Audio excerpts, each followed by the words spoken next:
In this session, we'll go through the assembly steps for the direct pressure firing head.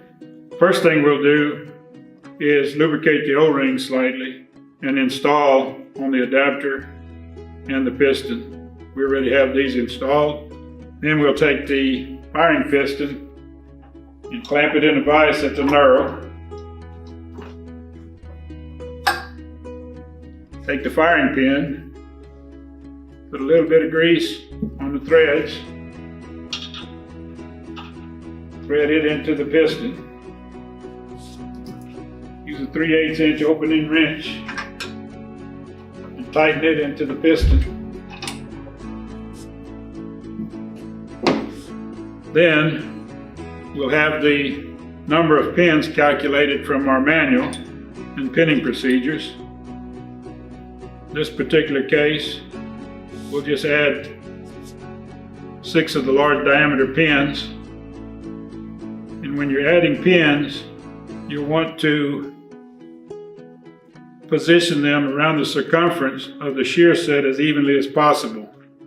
Also, these are match drill sets, so as you can see, you'll have a match drill alignment mark to make sure this is aligned when you install the shear pins.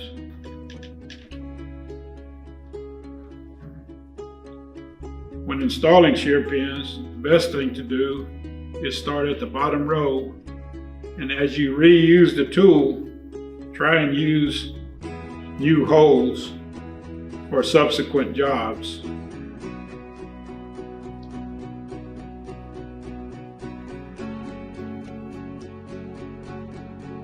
So once we have all the shear pins installed,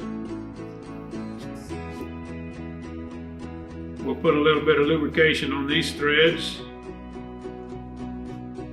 Make sure you try and keep this area below this bottom O-ring free of grease, because that needs to remain an air chamber. Then we'll take the adapter and slide the piston into the adapter where the outer shear ring sets on top. Then we'll take a little lubrication with a downhole high temp grease and grease the threads in the O-rings, and take the shear set retainer housing and thread it onto the adapter. You clamp it in the vise. Take a small pipe wrench, tighten this into the adapter. Then you have your firing head ready to be installed in any one of our firing bodies. This section here will be right above the percussion initiator. Firing body will be attached to the gun.